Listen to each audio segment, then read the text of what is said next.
Hey guys, welcome back to my channel. I wanted to try something new today. You probably know this feeling. I really had a craving for a new Hot Toys figure and I had to sell a lot of them to finance the Dioramas. Finally, now selling a guitar and being able to buy some figures, I found that the Force Awakens, which was always on my maybe list, is now a very nice movie to get into because a lot of figures are very well priced these days. Plus, even Sideshow sells new ones with like 33% discount, which brings them to the $150 level and free global shipping. So I had to jump in on it. So you'll be seeing more videos. I got Kylo Ren, I got Captain Phasma from the incredible Robert Dreischer, who you might know as the creator of the animation for the Death Star window, and we're working on another project that I can't tell you too much about yet. And I also got a Hot Toys First Order Squad Leader, the Heavy Gunner, and the regular Stormtrooper, and those 5 I'm going to make a First Order type display. So I thought, well, there's been 100,000 reviews made, so that's not interesting. What can I share? And I thought maybe I could discuss with you what I usually do with my figures. And those, I've narrowed it down to 3 things that I do. 1, paint. 2, pose. And 3, place. Those are the 3 things that can lift a figure from cheap looking figure to something extraordinary, is my experience. Where paint is pretty obvious. It is to correct or add to the paint job of a figure to get the right look, maybe weathering. The pose, which is really important to lift from the standard look to something incredibly realistic and dynamic and exciting. And then place, that to me is everything from where do you put the figure to how do you light the figure. And in my case, the reason I started doing dioramas, what are you going to put around the figure to even increase the level of authenticity, drama, that sort of thing. So let's start with paint. Now, this is not the greatest example because the paint is done pretty well, and there's only paint on the gloves and the mask. For those of you who haven't seen my tutorial on how to easily fix head sculpts, I'll put the link somewhere up here so you can go there. What this figure does need to make it look more realistic is some weathering. Now, I've talked about these before. This the Tamiya weathering powder. This is one of my 2 favorites, the sand, light sand, and mud. And then I also have the one with the metal that you might have seen in other videos. If not, look them up. I did a video on battle damage on Iron Man figures very specifically about a year ago.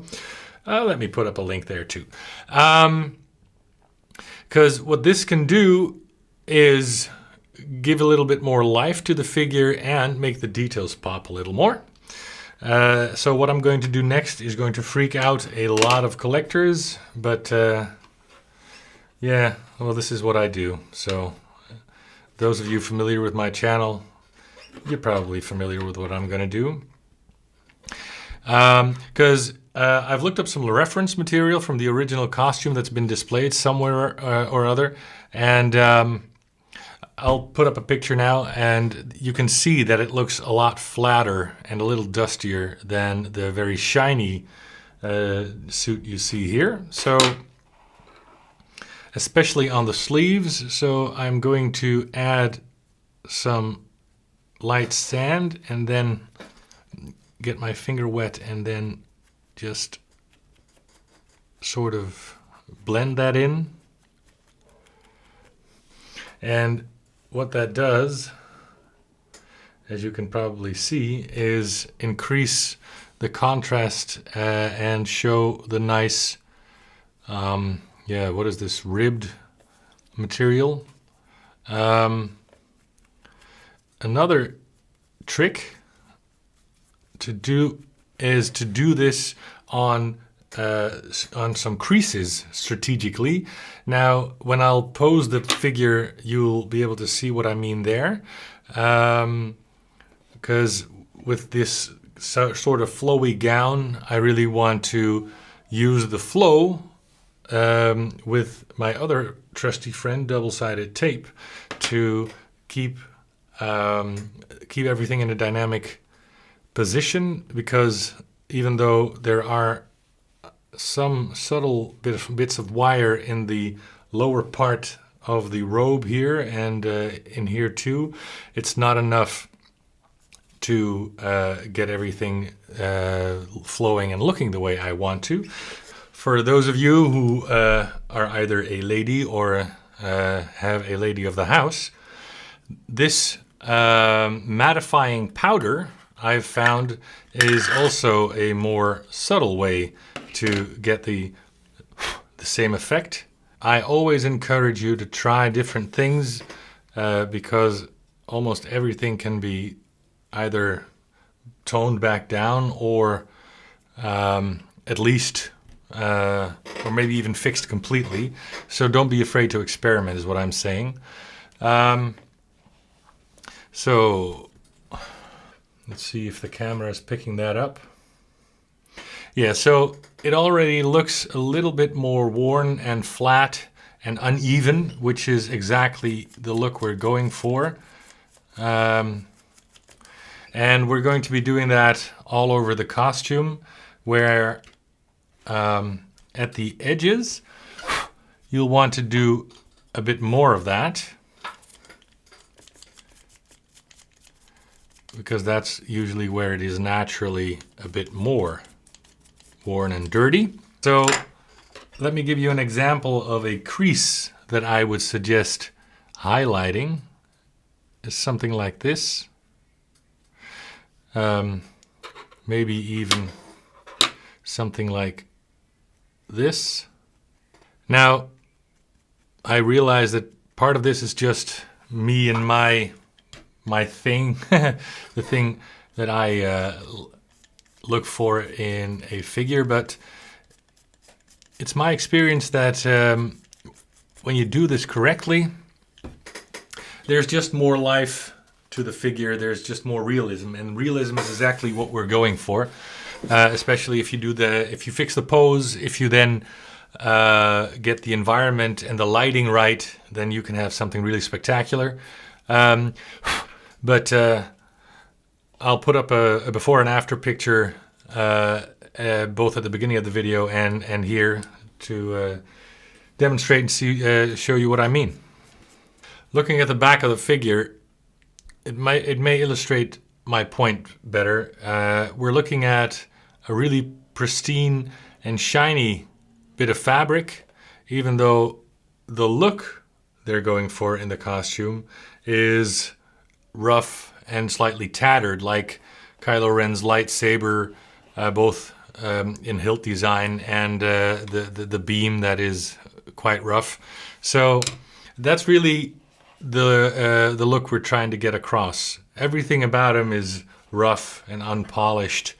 Like I said, from the lightsaber to the way the costume is designed, to of course the mask, which is also banged up pretty good. So I'm trying for a more consistent look as part of this process. I'll do some more off camera and come back. So now that we're doing stuff anyway, I can show you one little trick that's really not that necessary, but kind of cool. As I've shown you before in my videos, I really love the Vallejo metal color silver 77.724, and that really that pops a lot more as a metal color than the stuff that Hot Toys are able to use for one reason or another. So as you can probably see now, if you want to sell plastic as being metal, I use these micro applicators and go around, find edges, and get some paint chipping going. It'll also increase the visibility of the different layers in the mask, so I think that's kind of nice. Then I get a clean applicator and take away parts that I think are too heavy before it dries and sets. Let's do this on the sword, which is of course metal in real life. So let's get some edges of that done as well, making the details pop a little bit more, you know. Right there where there's grills, I go across the grain to get that grill popping, like so. And that's the beauty of working with this paint. You get a window where it's not fully dried, so you can still sculpt and change a bit, maybe scratch a bit off again if you're too late, until you're happy. All right, so before we go to the second step of posing, let me just show you what I've done so far. Again, this is not a figure that really needs much work at all, maybe not at all.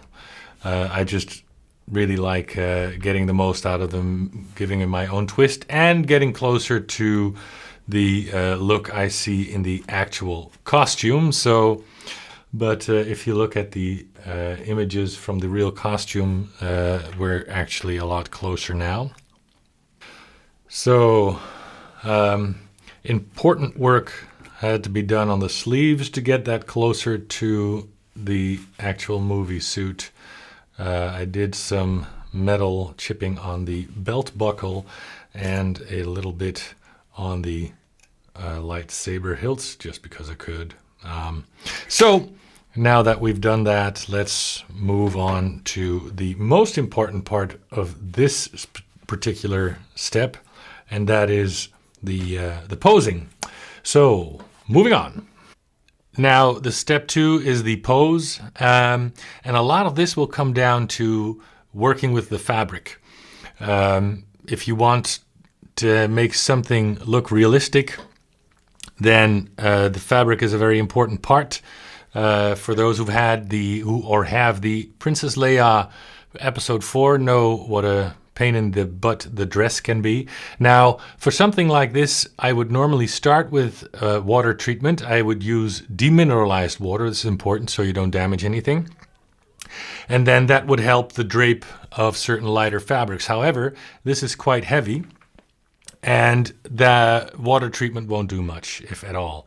And there's supposed to be a little bit of a wire inside the cape on the front, but as you can see from such a heavy fabric, you don't expect it to move up all the time.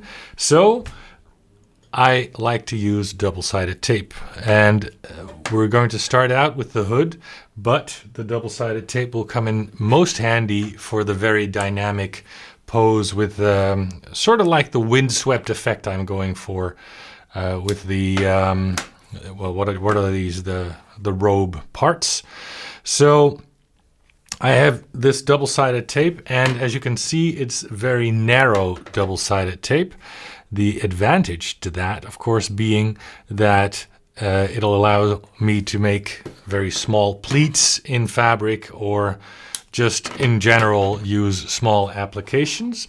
So for the hood, I'm starting with the part that's not going to be visible anyway.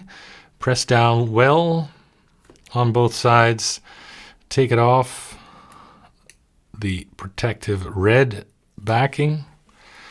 There we go. Now, I am not a big fan of crotch grabbers because they ruin the illusion for me, but in this case, it helps keep the figure upright while we're doing the posing, and I might even leave it this time because all the fabric of the costume will probably hide it very well. So make sure you move it to the right position before you make connection with the tape. Press it down a lot and then press it to the sides like that. And as you can see, it doesn't come up anymore. This stands out a little bit, but that's good. If we look at the reference photos from the costume, that's what the original does. So I'm happy with that first step. All right, so I'm going to get a rough estimation of what I'm thinking of. And it's very important to get the anatomy of the pose natural, because most times, even though you can't put your finger on it, something will look off or unnatural if you bend something that in a way doesn't want to. So with the arms on the true type bodies, it's important to make sure you rotate the bicep in the proper position relative to the socket here. Give a slight bend here, don't overstretch it here. And I want to do a force push. And I always think it should be a bit of an angle, because this is, well, again, unnatural and means stop more than a force push to me. And then extend the arm like that. Now we want to get a bit of a deep crouch going, so let's separate the legs a bit. And again, make sure that the knee and the foot point in the same direction. And then this can be stretched, and again, make sure the knee and the foot point in the same direction. And let's use the crotch grabber, which probably has to go down now. Okay, so the pose is almost getting to where I like it. Now, I also want to show off some of this very cool fabric. Reminds me of a samurai uniform. So I want to show off this little bit here. So we're going to make sure these parts kind of blow out like this. Now, let's see what the fabric does. So if we do this, well, this we can control easily. So get a bit of double-sided tape. And this. So when sticking it to the inside of fabrics, it might be easier to get the double-sided backing off before you apply it to the fabric, because that might just be harder to do. So stick it to this nylon, which is almost like a plastic anyway. Be careful of how the fabric folds here. And in this case, that'll stick nicely here. Now, step 2 is going to be trickier because I don't like this. So let me look at my options here. Okay, so if you look at this, this doesn't look natural. So if we want to move that, we'll first have to make this crease. We can do that in the back. Get some double-sided tape in there. And again, it's easier to take off the backing before you stick on the tape. So, getting that diagonal line on the inside here, which will then allow us to make this fold like so. And we can use a little bit of wire in the bottom here to shape the rest of the look. Put a bit of tension on there. I'll probably have to secure that to the boot as well. I was hoping to show a little bit of that. Like so. So getting a bit of tape at the bottom edge here.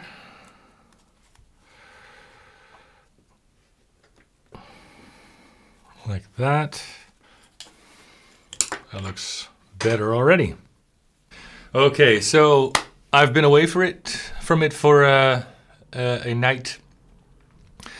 And it looked cooler in my memories than it did when I looked at it again this morning. So what I did is really have to bend this foot down so it really contacts the ground. I'm going to pivot this foot out forward a bit more. And I still have to deal with these pieces. The hand still looks too much like stop, so I'm going to give that one click down. That looks a bit more natural to me, and I think just a few degrees down for the face also gives it a bit more, I don't know, action. It's fascinating. I hope you see what I'm seeing. When you do these little tweaks, they can have an impact on the overall look and feel. So, these bits, we want, I really like the flow here. And let me turn it around, see if you can't get a look at what I'm seeing from the side. That looks nice and dynamic, and I use the wire here to bend it back, so there's a nice bit of action going on. I folded this a bit so it sticks out a little bit and gets the same kind of curve going. So I want to do that too with the other part of the robe. And to me, going from this to this already improves the overall dynamic flow and lines. Another advantage is that it shows off all the different layers, I think, and it allows you to see the boot as well. So I'm liking that, but I need to find a way to make that stay where I want it. I think I'm going to stick this to the side of the boot here, so we have one layer out of the way and where I want it. Putting the double-sided tape again. I like to put it in the corners. The rest will follow. And then it's important to put a bit of pressure on the fabric so that you use the double-sided tape not only to get this part to stick where you want it, but by putting pressure on it, it'll also suggest weight, and you get some quite natural creasing here because of the tension you put on there. Another nice part of doing this is I'm not sure what I'm going to do with this yet, but getting this out of the way in a way that I can live with, that just breaks up the puzzle, because that's what it is to me. I'm not totally sure where I'm going to end up when I start doing this. And let's see if you can't see. See, it was leaning a bit too far back. So look at this. If you just lean it forward a little bit more, again, those few degrees to me make a lot of difference in the pose, the stance, the aggression. The final bit of the puzzle is this. This is too heavy and too, it's just too springy to look natural.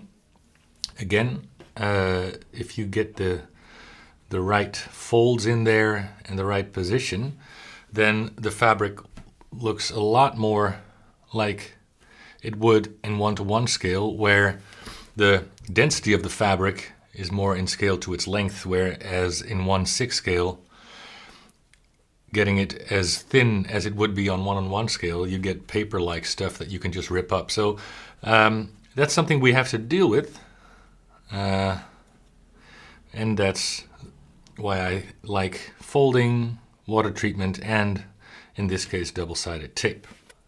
And so I just really mess around until something catches my eye that works for what I'm seeing in my head.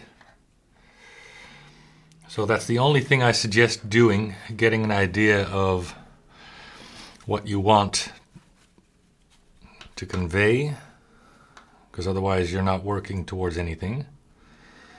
What I keep seeing is this pleat. So let's do that first. Okay, so again, the angle on the inside of the pleat we are going to create like that. And then I can just fold up the fabric like this. And as you can see, that holds nicely. And as you can see, what it does is it drapes better now. It doesn't bulge anymore, so that fixes that problem. Now let's see if the wire in here will then fix the rest for us. Now, what I like about stuff that's wired is that you can make fabric do some gravity-defying moves, which in turn suggest movement and in general might help with the dynamic look I'm trying to build here. So as you can see, I've created an S shape at the bottom. This crease is then allowing me to fold this back. And I'm thinking this looks nice. This works fine. Okay, so I'm happy with how the way this worked out, especially with this S shape and the fact that I don't need any more double-sided tape, but it still has these lines I'm going for, which then shows me that this arm isn't up high enough. Looking at the reference photos, which is something I suggest you always do a lot when you do this, Kylo Ren really holds his hilt up high by the hilt. So as you can see now, we're getting that same shape we are trying to recreate all the time. And I'm thinking, see? Maybe, do you guys see? If you just angle this one a little bit more, you get what you want. You get a bit more defiance or something. This hand goes higher up. And it's really starting to look like something I can get excited over, which is basically what I'm going for. Now I'm going to try something I've been wondering about for a while now. So here I got some soldering tin. It's nice, it's bendable, and it helps to carry the weight of fabric. And I've been wondering if I can't hide it somewhere here to make this lift up. So go underneath here, fold it back so it stays in place. Yes, it works. Okay, that's exciting. So cut it off. Would you look at that? That is cool. Let me turn that around for you. See? Pretty nifty, huh? Now moving to the back. No touchy. I'm going to use the wire here again to create some movement, basic gravity defying stuff. Doesn't have to be a whole lot. Create a fold here. Let's see. Will that work? Yes, it will. Okay, wow. New trick in the arsenal, guys. Like that. Yes, as Jeremy Clarkson would say. And many of you Americans will probably have no idea who I'm talking about. Look him up though, he's fun. Okay, so that's good. Good, good, good. Okay, so tying up some loose ends, because I saw this from the other side of the figure. So again, put some double-sided tape over it. And then putting the fabric down over it too. Again, nice pleat, and it hides the wire. Okay, so the second wire under here. Get the double-sided tape wrapped around the wiring. Again, making a nice natural pleat and hiding the wire. If you look at the back, you can see I've twisted the wire so that there's a bit of movement going on there too. So let's spin it back around. I'm happy with that for now. From experience, I know that revisiting it might make my eye catch the less natural parts of my work. But let's spin it around and see what we've created so far. A visible wire here, for one. So, here we go.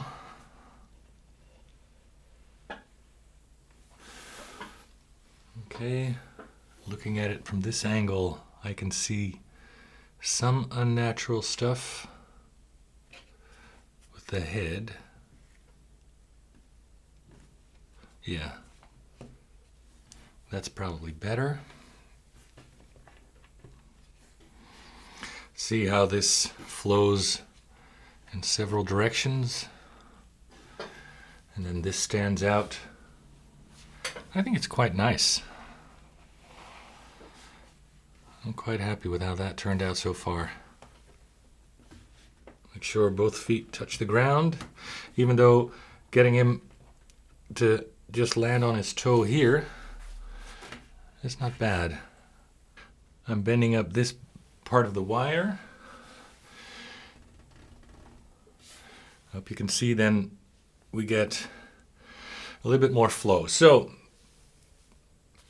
summary so far, Kylo Ren. You might not like him in the movie, but I personally think it's excellent character design. It's just beautiful, the fabrics, the design, everything.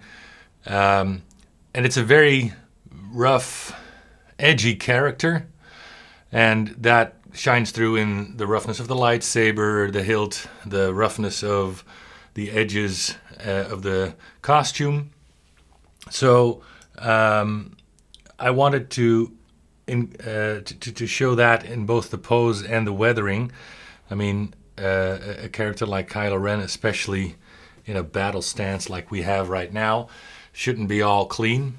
So just like the actual suit, there's dust and weathering going on in the sleeves, a little bit on the suit, though on camera the suit is very shiny, and that unevenness is either the weathering or the light. It's hard to see. So we went for these flowing lines in a dynamic pose. I'm actually liking the heel off the ground here too. And so what we're looking for is to create these lines in the arms, what is this sort of cape type thing, and of course in this part.